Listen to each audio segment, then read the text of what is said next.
conquistó Gazara e hizo un acuerdo con Demetrio II. Murió traicionado por su propio yerno, quien también asesinó a 2 de sus hijos. Lo último que nos menciona en cuanto a lo histórico es que el hijo de Simón, Juan, es quien lo sucede.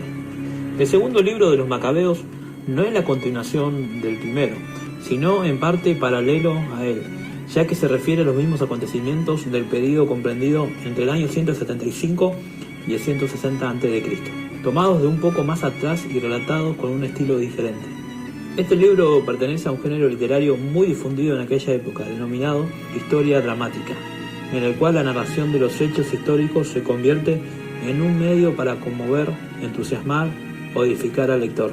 El autor trata de inculcar el amor y la devoción hacia el templo de Jerusalén, lo que era el centro de la vida del pueblo judío. El libro menciona algunas cosas únicas, como lo son las memorias de Nehemías, en donde se relata cómo es que Nehemías fundó una biblioteca en la que reunió los libros que tratan los reyes, los libros de los profetas y los libros de David, así como también las cartas de los reyes sobre las ofrendas. También el autor hace referencia a un libro del cual él obtiene la historia, que son los 5 libros de Jasón de Cirene. El autor declara que él está haciendo un resumen de estos libros en uno solo.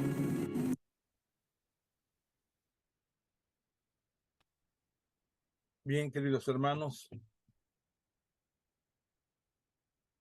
después de ver este hermoso video, vayamos a nuestra lectura de el libro de Macabeos. Pero antes que nada, quiero darle las gracias de acuerdo a las leyes de derecho del autor, Creative Commons Attribution Non-Commercial No Derivatives 4.0 in the International License, que nos permite utilizar de forma gratuita el video que acabamos de ver, así como las imágenes que nos provee Free Bible Imágenes a través de sus contribuyentes, como son Sweet Publishing del artista Jim Paget, The Glory Story, María Van der Krug, Moody Publishers, Reverendo Yves Langevin, William and Rochelle Hauser, Jan Badholf de Gospel Imágenes, Won Chin Yuen, Richard Gunther, BibleSense.com, JoePlace.com, Wintershall, John Hasseltine and Pan Masco, Child Evangelism Fellowship of Europe, James Tissot Collection, Professor William Evans, Bibles.com, Lumo Project, Amy and Carly de Fishnet Bible Stories, Kevin Talk, The Bible Journey, Mr. Bubblehead y Revelación TV, que nos permiten utilizar, repito, estas imágenes gratuitamente para que también nosotros, de forma gratuita, podamos continuar esparciendo la palabra de Dios. Bien, leamos. Libro de Macabeos, capítulo 1. Alejandro, hijo de Filipo, rey de Macedonia, que venía del país de Kitim, reinaba en toda la Grecia después de haber vencido a Darío, rey de los persas. Reinó en su lugar, sostuvo numerosas batallas, se apoderó de ciudades fortificadas y dio muerte a los reyes de esas regiones. Llegó hasta los confines del mundo, amontonando riquezas de muchos países. La tierra tuvo que callarse ante él y su orgullo no tuvo límites. Reunió a un ejército tan numeroso, dominó provincias, pueblos y reyes, y los hizo sus súbditos. Pero después de todo eso cayó enfermo y vio que se iba a morir. Entonces convocó a sus compañeros, a los que habían sido educados con él desde la infancia, y les repartió su reino estando aún con vida. Alejandro murió después de 12 años de reinado. Sus compañeros tomaron el poder, cada cual en su sector. Luego de su muerte, todos ellos se hicieron coronar como reyes, y lo mismo hicieron sus hijos después de ellos. Durante los largos años, el mal fue aumentando en la tierra. De su descendencia salió aquel retoño impío, Antíoco Epifanes, hijo del rey Antíoco. Había estado primero como rehén en Roma, pero el año 130 de la realeza de los griegos subió al trono. Fue entonces cuando surgieron en Israel unos renegados que arrastraron a muchos consigo. Reconciliémonos con las naciones que nos rodean, pues desde que nos separamos de ellos nos han ocurrido muchas desgracias. Esta sugerencia tuvo buena acogida. Algunas personas de nuestro pueblo fueron a ver al rey, que los autorizó para que siguieran las costumbres de los paganos. Construyeron en Jerusalén un gimnasio, tal como lo hacían los paganos. Se repusieron los prepucios y renegaron de la alianza santa para engancharse al mismo tiempo, al mismo carro que los paganos. Se vendieron para hacer el mal. Cuando Antíoco creyó que tenía ya el reino en sus manos, quiso también reinar en Egipto y ser así el soberano de los dos reinos. Invadió Egipto con un poderoso ejército, con carros, elefantes, caballería y muchos barcos. Atacó a Ptolomeo, rey de Egipto, quien no puso resistencia y emprendió la fuga. Muchos de sus hombres cayeron muertos. Antíoco se apoderó de la fortaleza de Egipto y arrasó con todas las riquezas del país. Después de haber vencido a Egipto, tomó el camino de regreso el año 143. Fue entonces cuando se abalanzó sobre Israel y sobre Jerusalén con un poderoso ejército. Lleno de orgullo, Antíoco entró en el santuario y sacó el altar de oro, el candelabro y en el que brilla la luz, con todos sus accesorios, la mesa y las vasijas para las ofrendas, las copas, los incensarios de oro, el velo, las coronas.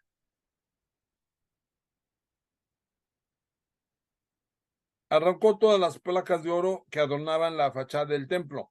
Juntó todo el oro y la plata, objetos preciosos y todos los tesoros escondidos que pudo descubrir, y se fue a su país llevándoselo todo. Derramó mucha sangre e hizo declaraciones injuriosas contra Dios. Todos los pueblos de Israel están de duelo. Los jefes y los ancianos gimen, las muchachas y los jóvenes están mancilentos y las mujeres han perdido su belleza. Las canciones de boda se han cambiado de lamentaciones y los recién casados están de duelo en su pieza. La tierra se estremece al ver quienes la ocupan y toda la casa de Jacob está cubierta de vergüenza. 2 años después, el rey envió a un jefe de la ciudad de Judá, quien llegó a Jerusalén con un poderoso ejército. Engañó a los habitantes con palabras pacíficas, pero cuando se hubo ganado su confianza, se lanzó por sorpresa sobre la ciudad, la castigó brutalmente y dio muerte a mucha gente de Israel. Saqueó la ciudad, la incendió, demolió sus casas y sus murallas. Sus soldados se llevaron cautivas a las mujeres y a los niños y arriaron con todo el ganado. Después reconstruyeron la ciudad de David, haciendo allí una fortaleza con una muralla muy ancha y con poderosas torres. Dentro de la fortaleza pusieron gente sin conciencia, a renegados que se hicieron fuertes ahí. Almacenaron allí almas y provisiones y amontonaron dentro todo lo que habían reunido en Jerusalén. Pasó a ser una terrible amenaza. Era un peligro para el lugar santo y el enemigo amenazaba desde allí a Israel a cada momento. Derramaron sangre inocente alrededor del santuario, profanaron el lugar santo. Los habitantes de Jerusalén huyeron y ésta se convirtió en una guarida de extranjeros. Pasó a ser una extranjera para sus hijos y estos la abandonaron. Su templo se convirtió en un desierto. Sus fiestas cambiaron en días de luto, sus sábados fueron burlados, era el desprecio en vez del respeto. Eran tan grandes sus vergüenzas que su gloria de otrora, su grandeza, se dio el lugar al duelo. El rey ordenó después que todos en su imperio formasen un solo pueblo. Cada cual debía renunciar a sus propias costumbres. Todos los paganos se sometieron a las órdenes del rey, e incluso en Israel muchas personas dieran buena acogida a su culto, sacrificando a los ídolos y profanando el sábado. El rey mandó mensajeros a Jerusalén y a las ciudades de Judá para que les transmitieran sus órdenes. En adelante tenían que seguir costumbres extranjeras.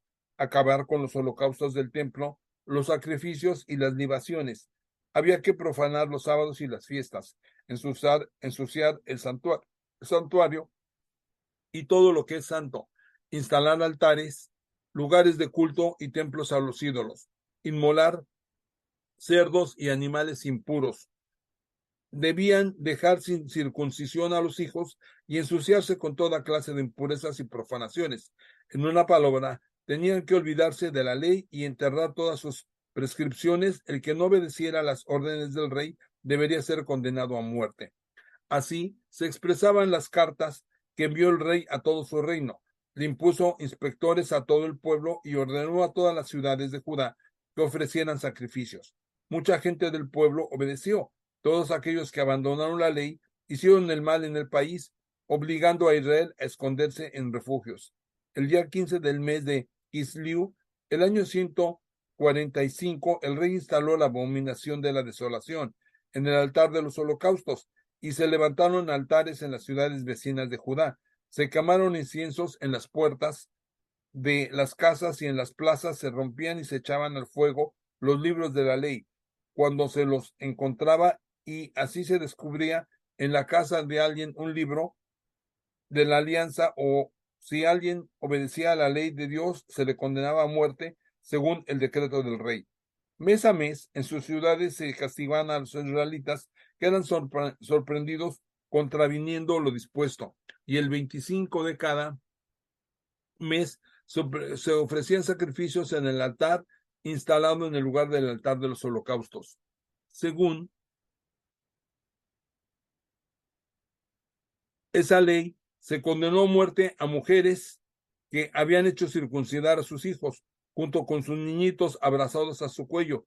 También eran condenados a muerte sus familiares y los que habían hecho la circuncisión. A pesar de todo eso, muchos continuaron siendo fieles en Israel y fueron lo bastante valientes como para no comer alimentos impuros.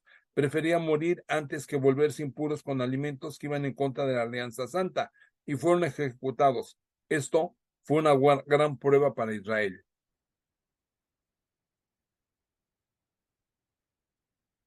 Primer libro de Macabeos, capítulo 2.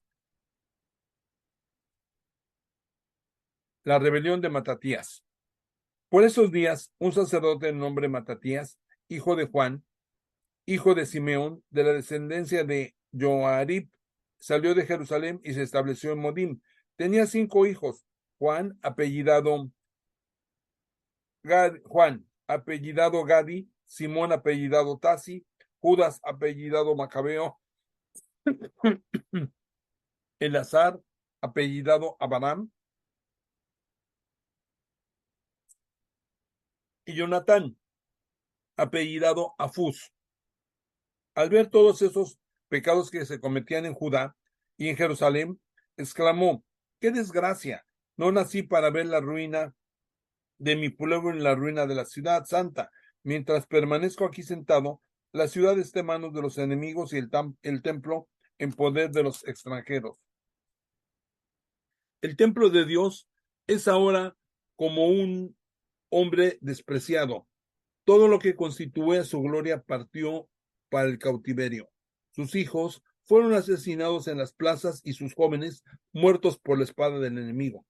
¿Hay alguna nación que no haya recibido sus bienes en herencia, que no se haya apoderado de sus despojos? Le han robado toda su belleza. La que era libre es ahora esclava. El lugar santo, nuestra maravilla y nuestra gloria, no es ahora más que un desierto, pues lo han profanado los paganos. ¿De qué me sirve seguir aún con vida? Matatías y sus hijos rasgaron sus ropas, se vistieron de sacos e hicieron un gran duelo. Llegaron por entonces a Modín, los oficiales del rey, que debían imponer la apostasía y obligar a ofrecer sus sacrificios. Muchos israelitas se pusieron de su parte, pero Matatías y sus hijos no. Los oficiales del rey dijeron a Matatías: tú eres un personaje importante y respetado en esta ciudad. Tú tienes hijos y hermanos que te siguen. Ven tú primero a obedecer las órdenes del rey, tal como lo han hecho todas las naciones, los jefes de Judá y los que se quedaron en Jerusalén. Si lo haces tú y tus hijos serán admitidos entre los amigos del rey y serán recompensados con oro y plata y con muchas otras cosas. Matatías respondió con todas sus fuerzas. Aunque le obedeciese al rey todos los pueblos que conforman su imperio, aunque todos abandonasen el culto de sus padres para seguir sus ordenanzas, yo, mis hijos y mis hermanos, seguiremos la alianza de nuestros padres. Líbrenos, Dios, de abandonar la ley y sus prescripciones. No obedeceremos, pues, las órdenes del rey, ni nos apartaremos de nuestra religión, ni a la derecha ni a la izquierda. Apenas terminó de hablar, se adelantó un judío delante de todo el pueblo para sacrificar en el altar de Modín, según el decreto del rey. Al ver eso, Matatías, lleno de indignación y de cólera, dando rienda suelta a su furor, se abalanzó sobre el hombre y lo degolló ante el altar. Luego mató al oficial del rey que obligaba a sacrificar y derribó el altar. Su celo por la ley fue igual al de Pinjas, cuando hirió de muerte a Simri, hijo de Salu. Luego Matatías salió gritando por medio de la ciudad: los que quieran defender la ley y continuar con la alianza, que me sigan. Huyó a los cerros junto con sus hijos, dejando en la ciudad todo lo que tenía. Muchas personas que respetaban la justicia y los decretos de la ley se fueron a instalar en el desierto. Llegaron allá con sus hijos, sus mujeres y su ganado, porque la vida se había vuelto imposible. Les comunicaron a los oficiales del rey y a las tropas acantonadas en Jerusalén, en la ciudad de David, que mucha gente rechazaba las órdenes del rey y buscaba refugio en los escondites del desierto. Salió entonces un fuerte destacamento a perseguirlos y atacarlos. Se apostó frente a ellos y se dispuso a atacarlos, siendo día sábado. Les dijeron: basta ya, salgan, obedezcan las órdenes del rey y salvarán su vida. Pero ellos respondieron: no saldremos, no cumpliremos el decreto del rey y no violaremos el día sábado. Entonces los atacaron. Ellos se negaron a responder, a lanzar piedras o a formar barricadas en sus escondites. Muramos todos, decían, así nadie nos reprochará algo. El cielo y la tierra son testigos de que ustedes nos matan injustamente. Los otros emprendieron el asalto siendo día sábado, y ellos murieron junto con sus mujeres, sus niños y su ganado. Había ahí alrededor de unas 1000 personas. Cuando Matatías y sus amigos supieron lo sucedido, hicieron un gran duelo, pero se dijeron entre sí: si hacemos lo mismo que nuestros hermanos, si no nos defendemos de los paganos para salvar nuestra vida y nuestras observancias, muy pronto nos eliminarán de este país. Por eso tomaron ese mismo día esta decisión: si alguien viene a atacarnos un día sábado, lo enfrentaremos y no nos dejaremos aplastar como lo hicieron nuestros hermanos que murieron en sus refugios.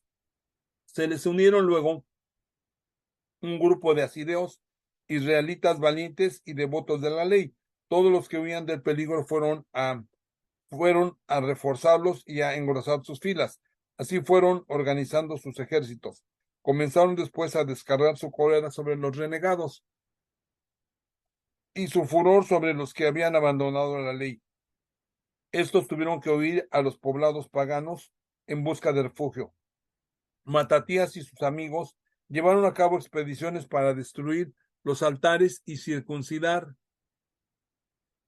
a la fuerza a los niños no circuncidados que encontraban en el territorio de Israel. Persiguieron a los insolentes y tuvieron pleno éxito. Recuperaron su religión de manos de las naciones paganas y de su rey, y le redujeron al silencio a los pecadores. Muerte de Matatías. Cuando la vida de Matatías llegaba a su fin, reunió a sus hijos. Ustedes ven ahora el reinado de la insolencia y del menosprecio.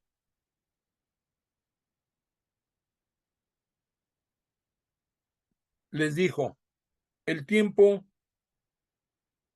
de los trastornos y el desborde de la cólera. Ustedes, hijos míos, dedíquense por entero a la ley y den sus vidas por la alianza de nuestros padres. Acuérdense de lo que nuestros padres realizaron en su tiempo y consiguieron una gran gloria y un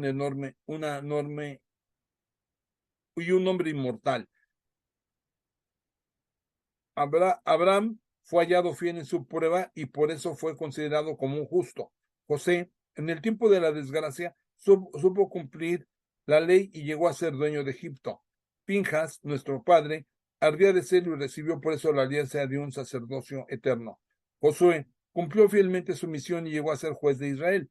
Caleb proclamó la verdad en medio de la asamblea y recibió una herencia en el país. David, por su piedad, recibió un trono real que perdurará más allá de los siglos. Elías, que ardía de celo por la ley, fue llevado al cielo. Ananías, Azarías, Misael tuvieron confianza y fueron salvados de las llamas. Daniel, que no transigió, fue salvado de las fauces de los leones. Sepan pues que de generación en generación los que esperan en Dios no serán vencidos. No teman las amenazas de un hombre que va en contra de Dios, porque su gloria terminará en la basura y en la podredumbre. Hoy lo honran, pero mañana ya nadie lo conoce. Volverá al polvo de donde salió y nada quedará de sus proyectos. Hijos míos, sean pues valientes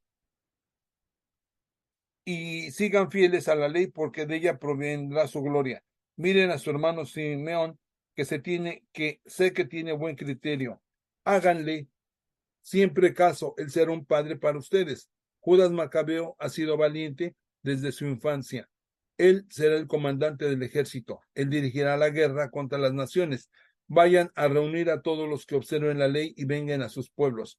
Devuelvan a las naciones paganas el mal que le hicieron a ustedes y manténganse firmes a los mandamientos de la ley. Luego los bendijo y fue a reunirse con sus padres. Murió el año 146.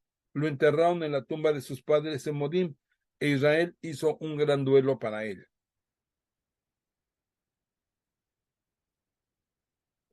Primera de Macabeos, capítulo 3.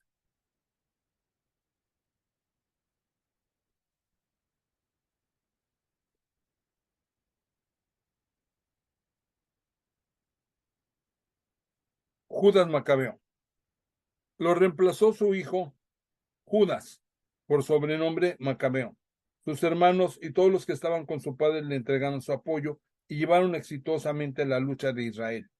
Expandió la fama de su pueblo. Era un gigante cuando se ponía la coraza y tomaba sus armas para entrar en batalla. Su espada protegía el campamento de Israel. En las batallas era como un león, como un leoncito que ruge tras su presa. Perseguía a los renegados, buscando y condenando a la hoguera a los que perturbaban a su pueblo. Sembró el terror entre los renegados, los que habían transgredido la ley, estaban aterrorizados y gracias a él se logró la liberación. Les amargaba la vida a los reyes, pero sus hazañas eran motivo de alegría para Jacob. Su memoria será bendita para siempre. Recorrió las ciudades de Judá, exterminando a los impíos y apartando de Israel la cólera divina. Reunió a los que estaban perdidos y su fama, a partir de entonces, la usó siempre en los combates. Serón, el general del ejército de Siria, supo que Judas había reunido en torno a él muchos creyentes y soldados. Entonces pensó, esta es la oportunidad para hacerme célebre y para cubrirme de gloria en el reino. Voy a combatir con Judas y sus hombres que desprecian las órdenes del rey. Llegó pues con un poderoso ejército de impíos para vengarse de los hijos de Israel. Cuando se acercaba a la subida de Bet-Orón, Judas salió a su encuentro con un pequeño contingente. Al ver el ejército que avanzaba contra ellos, los hombres de Judas le dijeron, ¿cómo podremos combatir con un ejército tan grande si somos tan pocos? Además estamos sin fuerza porque hoy no hemos comido nada. Judas les respondió, no es difícil que muchos hombres sean vencidos por unos pocos. Para el cielo da lo mismo conceder la salvación con muchos hombres o con unos pocos. Sepan que en la guerra la victoria no es de los más numerosos, sino de la fuerza que proviene del cielo. Es el orgullo y la impiedad que los llevan porque quieren acabar con nosotros, nuestras mujeres y nuestros hijos, y apoderarse de nuestros bienes. Nosotros, en cambio, defendemos nuestras vidas y nuestras leyes, y el cielo los hará añicos ante nuestros ojos. No les teman, pues. Apenas terminó de hablar, se abalanzó sobre ellos de improviso. Serón y sus hombres fueron derrotados. Los persiguieron por la bajada de Bet-Herón hasta la llanura. Murieron como 800 hombres y los demás huyeron al país de los filisteos. Preparativos de Antíoco. Comenzaron a temer a Judas y a sus hermanos y se apoderó el pánico de todas las naciones vecinas. Su fama llegó hasta el rey y todos los pueblos comentaron las batallas de Judas. Antíoco se enojó mucho cuando lo supo y dio orden de concentrar tropas, todas las tropas de su reino. Era un ejército formidable. Abrió sus cofres y dio a las tropas el sueldo de un año, pidiéndoles que se quedaran en pie de guerra. Luego se dio cuenta de que faltaba el dinero en sus arcas y que había disminuido los impuestos de la provincia a causa de las divisiones y de otros problemas que él mismo había provocado al suprimir en el país las leyes que exigían desde siempre. Acostumbraba a gastar y regalar como no lo habían hecho los reyes que había estado antes que él, pero entonces tuvo miedo de que no tuviera lo suficiente para hacer frente a tantos gastos. Al verse en serias dificultades, decidió dirigirse a Persia para recaudar los impuestos de las provincias y regresar con mucho dinero. Dejó pues a Lisias, un noble de la familia real, como encargado de sus asuntos, desde el Éufrates hasta la frontera con Egipto. Lisias debía cuidar de su hijo Antíoco hasta su vuelta. Le pasó la mitad de su ejército con los elefantes y le dio instrucciones sobre todo y muy especialmente sobre los habitantes de Judá y de Jerusalén. Tenían que despachar en contra de ellos a un ejército para que los aplastase, eliminar las fuerzas de Israel y el pequeño resto de Jerusalén para que no se volviera a hablar más de esta ciudad. Después de eso, instalaría extranjeros en todo el territorio y les distribuiría estas tierras. El rey tomó la otra mitad del ejército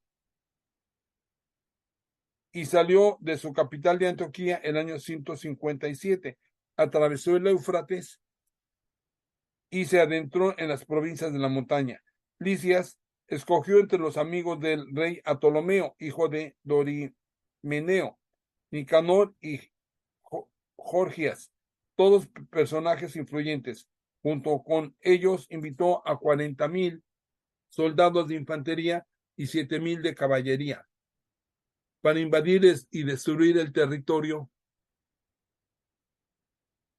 de Judá. Según la orden del rey, Georgia se puso en marcha con todo ese ejército y llegó hasta cerca de Maús, en la llanura costera. Allí instaló su campamento.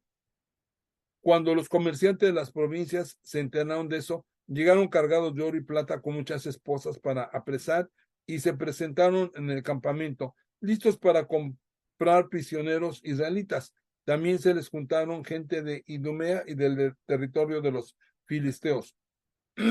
Cuando Judas y sus hermanos vieron los ejércitos acampados en su territorio, se dieron cuenta de que las cosas iban muy mal. Se formaron también de la consigna que había dado el rey de destruir totalmente a su pueblo. Entonces se dijeron a unos a otros: sálvenos a nuestro pueblo de la destrucción y luchemos por nuestro pueblo y por nuestro lugar santo. Se convocó a una asamblea. Ahí se prepararon para la batalla. Se oró y se imploró piedad y misericordia. Jerusalén, despoblada, era un desierto. Ninguno de sus hijos entraba ahí, ni nadie tampoco salía. El santuario había sido pisoteado. Extranjeros vivían en la ciudadela que se había convertido en una guarida de paganos. En Jacob se habían acabado los bailes y ya no se oía el sonido de la flauta ni de la lira. Todos se reunieron en Masfa, frente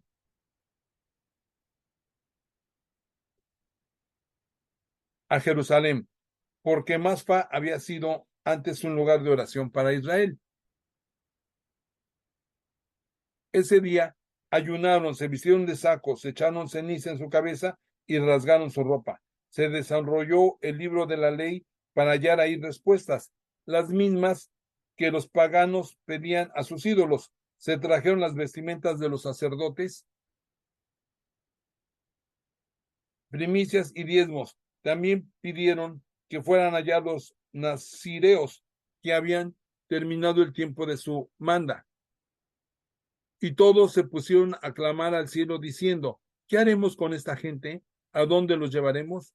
Tu lugar santo ha sido pisoteado y profanado.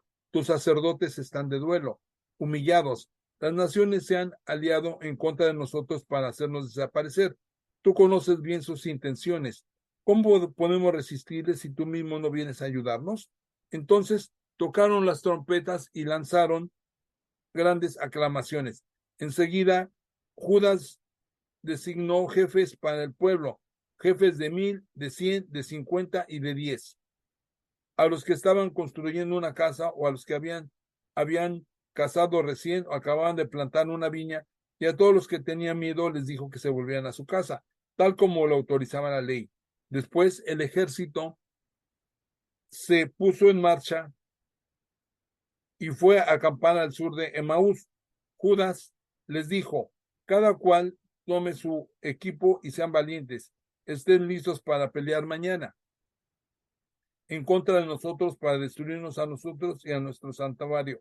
Es mejor para nosotros morir en la batalla que contemplar la destrucción de nuestro pueblo y de nuestro lugar santo.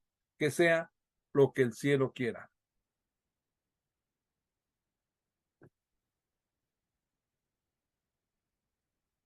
Primer libro de Macabeos, capítulo 4. Victoria de Judas en Emaús. Georgias salió de noche, llevando consigo a 5,000 soldados de infantería y a 1,000 de los mejores de caballería, para asaltar el campamento de los judíos y tomarlos por sorpresa. Lo guiaban hombres de la ciudadela. Le avisaron a Judas, que salió entonces con sus hombres para atacar al ejército del rey que estaba en Emaús. Aprovecharon de que dichas tropas se habían alejado del campamento. Georgias llegó de noche al campamento de Judas, pero como no encontró ahí a nadie, se puso a buscar a los judíos por los cerros, pues se decía: han huido ante nosotros. Mientras al amanecer apareció Judas en la llanura con 3,000 hombres. No tenían en realidad ni las armaduras ni las espadas adecuadas, y veían ante sí el campamento de los paganos, poderoso y bien fortificado, con toda la caballería en derredor. Eran gente que sabían combatir. Judas dijo entonces a sus hombres: no teman a esa muchedumbre, ni tiemblen ante su ataque. Recuerden cómo fueron liberados nuestros padres en el Mar Rojo, cuando el faraón los perseguía con su ejército. Clamemos pues al cielo. Si él lo quiere, se acordará de su alianza con nuestros padres. Yo mismo aplastará a ese ejército que ven ante ustedes. Entonces sabrán todas las naciones que alguien rescata y salva a Israel. Al levantar la vista, los extranjeros vieron a los judíos que se dirigían hacia ellos y salieron del campamento para combatir. Los soldados de Judas tocaron las trompetas y entraron en la batalla. Los paganos fueron derrotados y emprendieron la fuga a través de la llanura, pero todos los rezagados cayeron bajo la espada. Los persiguieron hasta Gazer, hasta las llanuras de Idumea, de Azoto y de Jamnia. Hubo más o menos 3,000 muertos. Cuando volvió de la persecución con su ejército, Judas dijo al pueblo: todavía no es el momento de pensar en el pillaje, porque nos espera aún otro combate. Georgias y sus hombres están en los cerros, perdón, muy cerca de nosotros. Quédense listos para enfrentar a nuestros enemigos. Después de eso, podrán recoger el botín sin miedo. Recién había Judas pronunciado esas palabras cuando divisaron a las tropas enemigas, que los observaban de lo alto de los cerros. Habían visto que los suyos habían emprendido la fuga y que las llamas habían devorado su campamento. Les bastó con ver el humo para darse cuenta de todo. Ese espectáculo los llenó de terror. Pero cuando vieron en la llanura al ejército de Judas en orden de batalla, emprendieron la fuga hacia el territorio de los filisteos. Entonces Judas regresó para saquear el campamento. Juntaron muchas monedas de oro y plata, telas de púrpura violeta y de púrpura roja y muchas otras riquezas. A su regreso, los judíos alabaron y bendijeron al cielo cantando: es bueno, eterno es su amor. Ese día logró Israel una gran victoria. Los extranjeros que pudieron huir contaron a Licias todo lo sucedido.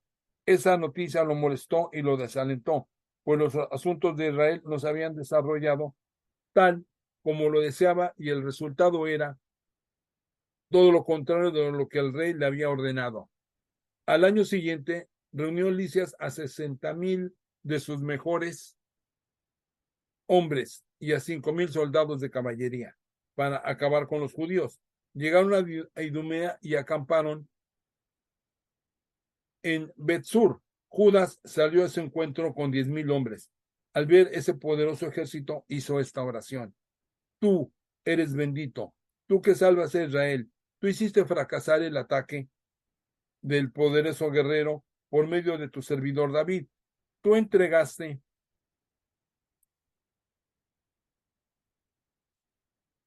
tú entregaste el campamento de los filisteos en manos de Jonatán, hijo de Saúl, y de su escudero. Pon, pues, ahora ese ejército en manos de tu pueblo Israel, que se sientan avergonzados de sus tropas y de su caballería. Siembra el pánico en sus filas. Desarma la confianza que tienen en sus fuerzas y que su derrota los desaliente. Haz que caigan bajo la espada de los que te aman y que los que conocen tu nombre te alaben con cánticos. Se lanzaron al ataque unos contra otros en la batalla. Cayeron 5,000 hombres del ejército de Licias. Al ver la derrota de su ejército y la valentía de los soldados de Judas, decididos a vivir o a morir valientemente, Licias se volvió a Antioquía, donde reclutó extranjeros para atacar de nuevo a Judea con un ejército aún más numeroso.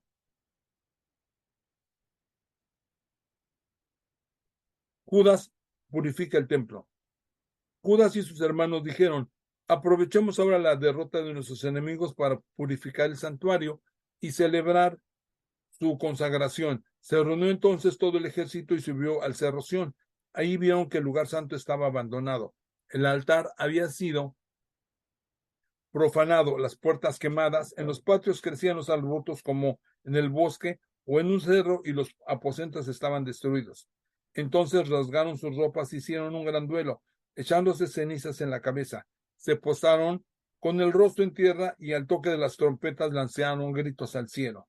Judas designó a unos hombres para que fuesen a combatir a la gente de la ciudadela mientras se limpiaba el santuario. Luego seleccionó a sacerdotes puros y llenos de celo por la ley, purificando el santuario, y echaron en un lugar impuro las piedras del altar pagano. Se preguntaron qué harían con el altar de los holocaustos, que había sido profanado. Tuvieron la buena idea de destruirlo porque era para ellos motivo de humillación el hecho de que los paganos lo hubieran manchado. Lo demolieron y depositaron las piedras de ese altar en el cerro de la morada, en un sitio conveniente, esperando que llegara algún profeta para que se pronunciara al respecto. Tomaron piedras que no habían sido talladas, tal como lo manda la ley, hicieron un nuevo altar, según el modelo del anterior. Repararon el santuario y el interior de la morada y purificaron los patios.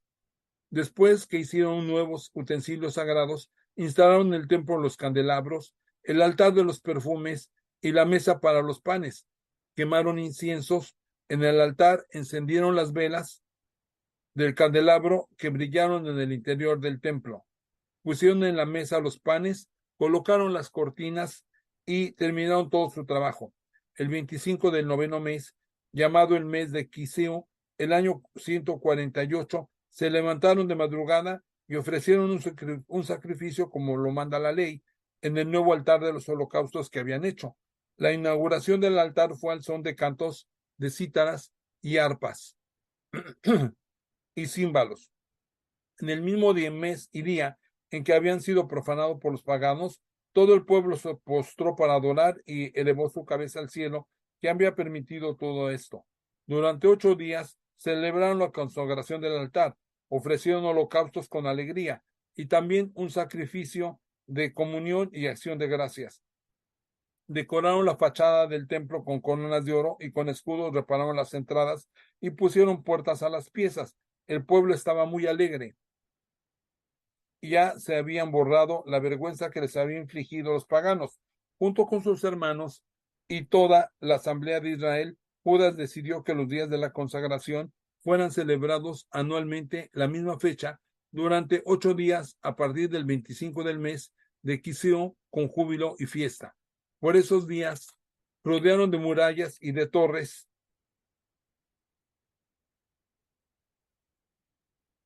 fortificadas al cerro Sión, para que los paganos no vinieran a profanar de nuevo esos lugares. Judas puso ahí un destacamento para custodiarlo y fortificó además Bet-Sur para que el pueblo tuviera una fortaleza frente a Idumea. Bien, queridos hermanos, esta ha sido palabra de Dios. El día de hoy, hasta aquí llegamos al capítulo 4. La siguiente semana, con el favor y el permiso de Dios, continuaremos con el capítulo 5. Esto ha sido palabra de Dios. Gracias, Free Bible Imágenes, que nos permites utilizar tus imágenes de forma gratuita a través de tus contribuyentes como son The Glory Story, Sweet Publishing, The Glory Story, Maria van der Klug, Moody Publishers, Reverendo S. Langevin, William and Rochelle Hauser, Jean-Baptiste Hoff, Wong Chin Yuen, Richard Gunther, BibleSenders.com, JoePlace.com, Winter Schall, John Hasseltine y Pan Masco, Child Evangelismo, Fellowship of Europe, James Tissot Collection, Professor William Evans, Biblos.com, Lumo Project, Amy and Carly the Fishnet Bible Stories, Kevin Talk, The Bible Journey, Mr. Bible Head, Revelación TV, que nos permitió utilizar estas imágenes gratuitamente. Gracias. Y a nosotros, queridos hermanos, nos resta solamente agradecerles el favor de su atención, pedirle a nuestro Dios, Señor bendito, Padre Santo, te doy las gracias, Señor, porque permitiste que este día escucháramos esta bendita palabra de estos hombres que preferían morir que perder su fe, Señor. Así danos ese corazón fuerte, esa mente robusta, Señor, para que también nosotros estemos siempre dispuestos a seguir tu palabra, pase lo que pase, Señor. Bendito sea, Señor, bendice a todos nuestros hermanos que me acompañaron, los que me van a acompañar en el transcurso de los días subsecuentes, Señor. Derrama bendiciones rica y abundantemente sobre todos y cada uno de ellos, y sobre todo, Señor, dales mucha salud. Todo esto te lo pido en nombre de Cristo Jesús, nuestro Salvador. Amén. Gracias, hermanos. Que el Señor les bendiga y espero contar con su presencia la siguiente semana.